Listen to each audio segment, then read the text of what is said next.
Hi everyone. सो इस particular section में यार हम लोग स्टार्ट करते हैं getting started with web development से। सेक्शन 1 से ही स्टार्ट हो रहा है। सो यहाँ पे देखो आप जो मेरा पॉइंट ऑफ डिस्कशन है व्हाट एग्जैक्टली इट इज़, मैं आपको front end versus back and development के बारे में बताता हूँ कि यार ये क्या होता है। दूसरा, हम कोड एडिटर कौन सा यूज़ करने वाले हैं इसके बारे में मैं आपको बताऊँगा।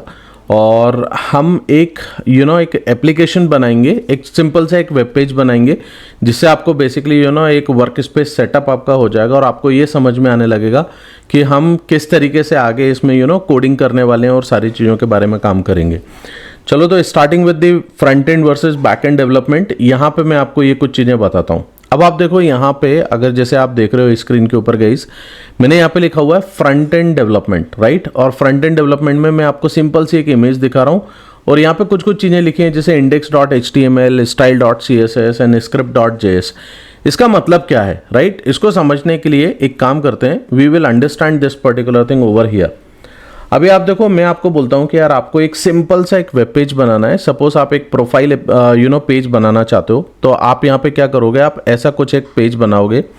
ऐसा आपकी एप्लीकेशन दिखेगी कि यार आपने यहाँ पे एक ये एक पेज बनाया एंड इसके कुछ अपने अलग अलग सेक्शंस हो सकते हैं। लेट्स से फॉर एग्जांपल ये आपने जो बनाया हुआ है, this is basically your header section. यहाँ पे आप कुछ कंटेंट यहाँ पे दिखा रहे हो, यहाँ आपने ऐसा साइड बार बना दिया और यहाँ पे कुछ आपके लिंक्स बने हुए हैं, राइट। इन लिंक्स पे आप क्लिक करते हो तो आपका कंटेंट यहाँ पे ऐसा कुछ दिखता है।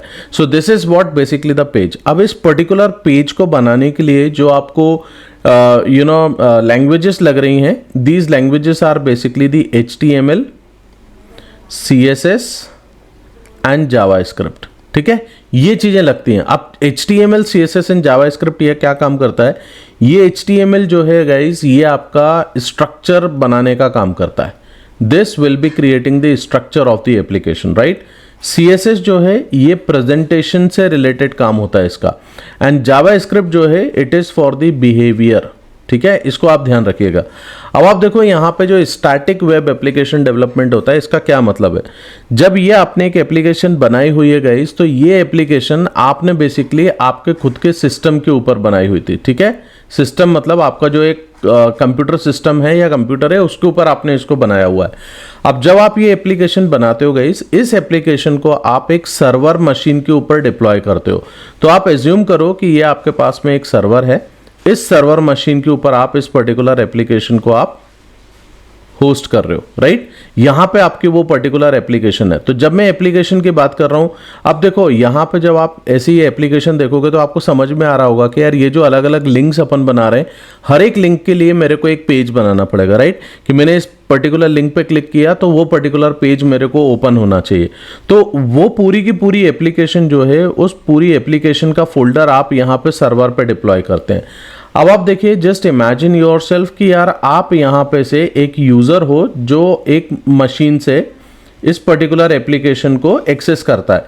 So this is the user, ये आपकी ब्राउजर मशीन है, राइट। ये आपका जो लैपटॉप होगा, डेस्कटॉप होगा, उसके ऊपर आपने ये ब्राउजर को ओपन किया हुआ है और इस ब्राउजर से क्या किया जाता है, हम यहाँ पे एक रिक्वेस्ट भेजते हैं। So this is basically called the request, ठीक है। अब ये जो रिक्वेस्ट भेजी जा रही है, इस रिक्वेस्ट के अंदर आप क्या करते हो, आप यहाँ पे एक URL बताते हो और आप यहाँ पे इसके साथ में एक रिसोर्स का नाम बताते हो कि आपको क्या चाहिए। सो फॉर एग्जांपल URL हमारे पास में हो गया। आप ऐसे इमेजिन कर सकते हो कि यार www.abc.com, ये मेरे पास में एक वेबसाइट हो गई और इसके ऊपर मैं एक इंडेक्स पेज देखना चाहता हूं। तो इंडेक्स इज माय रिसोर्स और ये यहां से यहां तक का जो है, this is basically called the URL, ठीक है। तो जब कभी भी हम यहां से रिक्वेस्ट भेजते हैं गाइस, रिक्वेस्ट में हमारे पास में ये दो चीजें जाती हैं और जब आपको यहां पे से रिस्पॉन्स वापस आ रहा है, तो यहां पे से इसको ध्यान से समझना गाइस। ये जो रिस्पॉन्स आता है, इस रिस्पॉन्स में हमारे को दो चीजें आती हैं। एक आपको हेडर इंफॉर्मेशन आती है, प्लस इसके साथ में HTML आता है, ठीक है। सो ये जो HTML का पेज है, इस HTML के पेज पे CSS एंड जावास्क्रिप्ट इंप्लीमेंटेड होती है।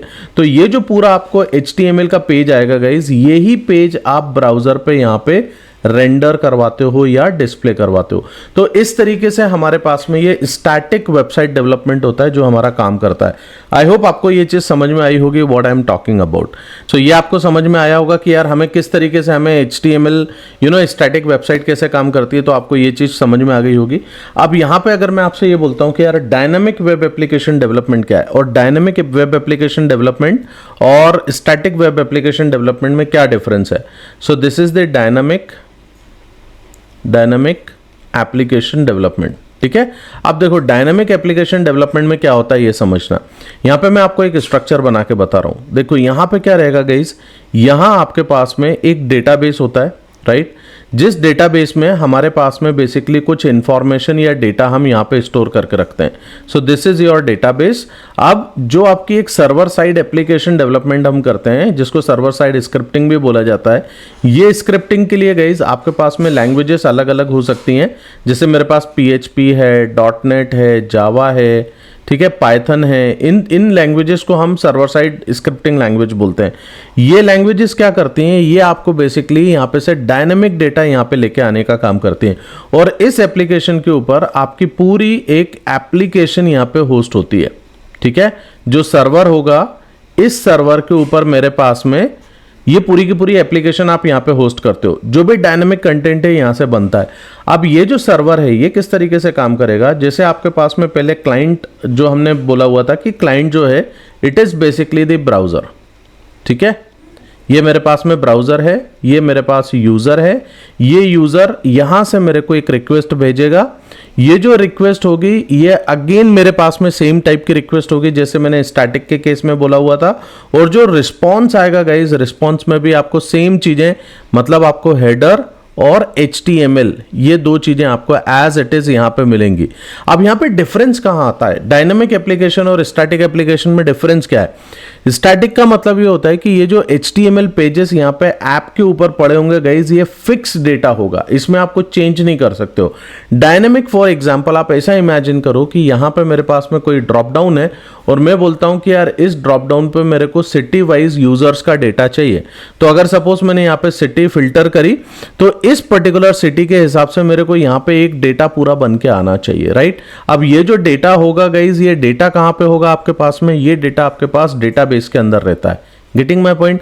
इस डेटाबेस से हम यहाँ पे ऐसी कुछ प्रोग्रामिंग करते हैं जिसके थ्रू ये पूरा का पूरा डेटा हम स्टैटिकली यहाँ पे प्रिपेयर करके या हम डायनेमिकली प्रिपेयर करते हैं, बट उसको जो प्रेजेंट करेंगे ब्राउजर पे वो डेटा पूरा का पूरा हमारा यहाँ पे प्रेजेंट होगा। तो ये बेसिकली हमारा डायनेमिक एप्लीकेशन डेवलपमेंट का एक एग्जाम्पल है, राइट। तो ये डिफरेंस होता है डायनेमिक वेब एप्लीकेशन डेवलपमेंट में और स्टैटिक वेब एप्लीकेशन डेवलपमेंट में। आई होप आपको ये चीजें समझ में आई होंगी guys what I am talking about. तो देखो यहां पे जो मैंने लिखा हुआ है कि यार स्टैटिक एप्लीकेशन डेवलपमेंट जो होता है it is a combination of HTML, CSS and JavaScript. Okay, तो यहां पे ये चीज आपको समझ में आ गई होगी। This I have already talked about guys. इसी तरीके से देखो वेब एप्लीकेशन डेवलपमेंट के केस में मैंने आपको बोला हुआ था, एक आपके पास डेटाबेस होगा, कुछ ऐप जो होगी वो आपकी वो ऐप आप डिजाइन कर रहे हो PHP, जावा, .NET, कोई भी सर्वर साइड प्रोग्रामिंग के अंदर, वो आपकी ऐप वेब सर्वर के ऊपर डिप्लॉय होती है। वेब ब्राउजर से हम उसको रिक्वेस्ट करते हैं एंड रिस्पॉन्स में हमें अगेन फिर HTML, CSS और जावास्क्रिप्ट का एक कॉम्बिनेशन मिलता है, right. So this is basically the basic understanding about this thing.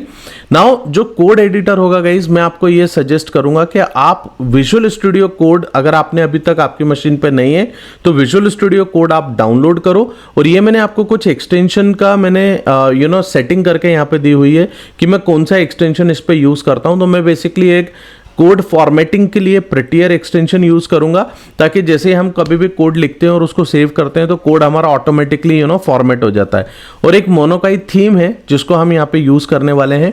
तो ये मोनोकाई थीम भी आप यहाँ पे से चेक कर सकते हो और इसको आप अपने विजुअल स्टूडियो कोड के ऊपर एक्सटेंशन में आप ये मोनोकाई थीम चेक करके उसको ऐड करवा सकते हैं या खुद भी कर सकते हैं। So this is what basically guys you will be doing.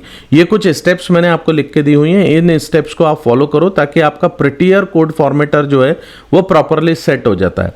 अब नेक्स्ट सेशन ऑनवर्ड गाइज मैं आपको ये बताऊंगा कि हम एक बेसिक सा एक प्रोग्राम बनाएंगे और वो प्रोग्राम में ये देखेंगे कि यार HTML की सिंपल सी एप्लीकेशन आप कैसे क्रिएट कर सकते हो, उसका स्ट्रक्चर क्या होता है, और मैं वहां पे आपको HTML का जो स्ट्रक्चर है उसके बारे में डिस्कशन करूंगा कि हर एक टैग का क्या मतलब है, right. So I hope guys आप लोगों को ये सेशंस पसंद आएंगे, एंड अगर आपको ये अच्छा लग रहा है तो गाइज प्लीज़ इसको आप सब्सक्राइब करो, चैनल को सब्सक्राइब करो, वीडियो को लाइक करो, दूसरों के साथ शेयर किया करो, and just keep watching guys. Okay, चलो, thank you very much, bye bye.